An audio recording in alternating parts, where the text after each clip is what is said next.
Hello friends, welcome back to the channel. I'm coming at you from my cave. My wife and kids are in bed. It's a not late, but it's late-ish after bedtime on a Sunday. And excuse the noise, we've got, it's winter. It's winter in northern Alberta. And I keep the fans running to keep the moisture off the windows, and I keep the space heater running in my cave to keep the pipes from freezing. But I wanted to talk to you today about a few different things that are on my mind. I was agonizing over how to continue on with the channel because I realized that so much out there on YouTube is done with a much higher production value than I'm bringing to the table right now. But I also realized, well, no, let's start there. I was comparing myself to all the other YouTubers out there. And there's nothing wrong with comparison, especially if you're using it as something to aspire to, and that's certainly something that I will aspire to at some point, is to increase my production values to where I'm really getting into the videography and the editing of the content. But I also don't really want to let perfection get in the way of production. I don't want to not put out stuff because I'm just trying to make a better content. I thought about what kind of scripts I'm going to be able to develop and what kind of topics I want to talk about. As I said in my last video, mental health is a big part of why I turned to YouTube in the first place. It was a bit cathartic for me to be able to talk about my own struggles with mental health, and to try and normalize conversations about it, because too often, not just men, but men is my experience. Societally, we've been taught not to talk about our mental health struggles, and I think that's true of everybody. I think that in Western North America, especially, we're taught not to really, shoot, shovel, and shut up. Just keep going. Just ass down, ass up, head down, and hit the grindstone and keep going. And I don't really want that to be the normal that my kids grow up in. I think I want them to be able to feel their feels and find ways to deal with their feelings, so that the negative things that many of us have turned to deal with the emotions that we don't know how to process don't overtake them the same way they did us. We often turn to external things to fix internal problems or internal challenges. I won't say it's a problem, but it's a challenge. And I think that's where the topic is today: internal versus external. It's a mind shift of thinking that I think can benefit a lot of people.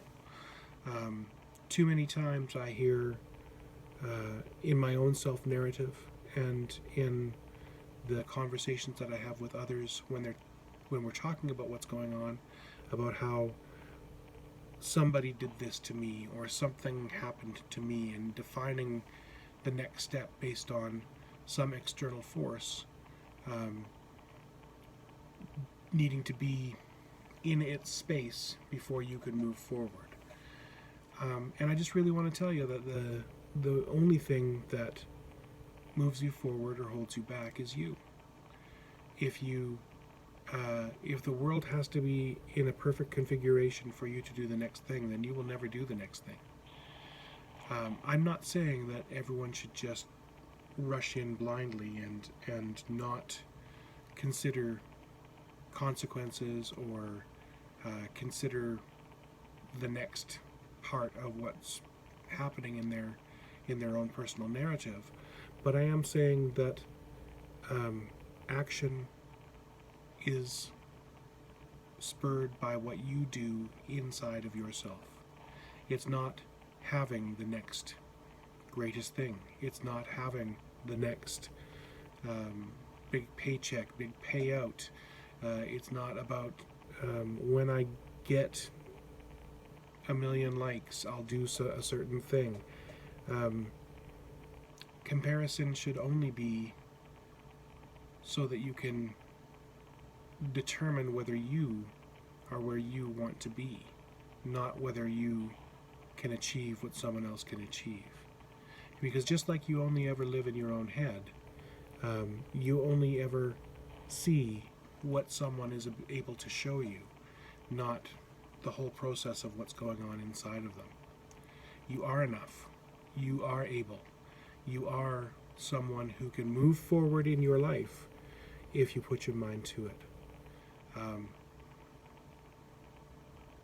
I don't ever want to diminish how external forces can be absolutely derailing and devastating to anybody. My first thought is people who suffer abuse at the hands of another. Those are external things that you have no control over, and I'm not trying to say that you should try and positively think your way out of something like that. Certainly if you are in a situation where someone is exerting their external narrative on you, you should do your best to extricate yourself and anyone else who might be trapped in that situation from that situation. But I am saying that if you're waiting for a particular opportunity to do something, that maybe that opportunity needs to be just you making that decision to move forward. As I said, I don't want perfection to get in the way of production, and I think that's a part of my daily philosophy right now. I'm making some decisions to move forward with certain things in my life, even though the circumstances surrounding that thing that I want are not ideal. Well, the best time to plant a tree was 20 years ago, and the second best time is right now. So I don't need it to be ideal, and I don't think you do either. I think that you need to make a decision to do the thing that you want to do, whether that be learning to play guitar, or learning another language, or going on a trip, or leaving that situation that is not positive for your physical and mental health. Decide to do it, make a plan, execute the plan, deliver. I know that sounds simple. It is a super simplification of an immensely complex world. But sometimes that's all the impetus you need, is to make that decision and deal with what comes next, when it comes next. As always, if you have suggestions, comments, feedback, I would love to hear from you. I know that I'm no expert. I don't know anything. I'm a guy with a bad hairdo who's sitting here talking to you from his basement, talking about his own personal experience. I'm not a medical professional. I'm certainly not a mental health professional, and I encourage everyone, everywhere, if you are experiencing any mental distress, please talk to a medical professional. Please talk to a mental health professional.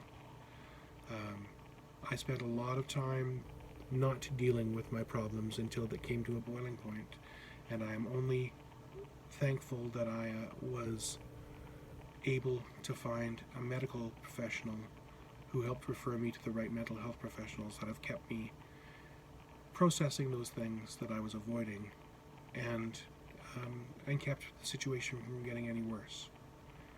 I still struggle on a regular basis. I struggle with my relationship with alcohol. I struggle with my relationship with my family. I struggle with my relationship with myself. But one thing that I'm not struggling with as hard or as often is depression, because I talk to somebody.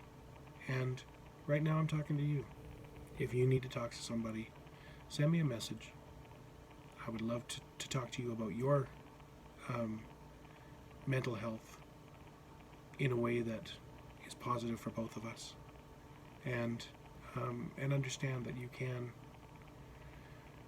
can do more with more people helping.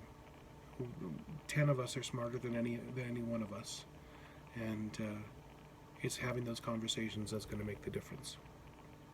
I hope that you have had an amazing time since my last video. I hope you have an amazing time until my next video. I put this out because I love you all, because I love myself, and because the world deserves to know that everyone goes through some hard times, and some of us go through them more than others, more frequently, more often, deeper, all those things. But I really truly believe that we're all here to help each other. No one person can help every person, but we're all here to help somebody. And when two people find each other that in a sense that they can help each other, it's important to do everything you can to lift each other up. Have a great, great evening, day, whatever time it is where you are. Love you all. Good night.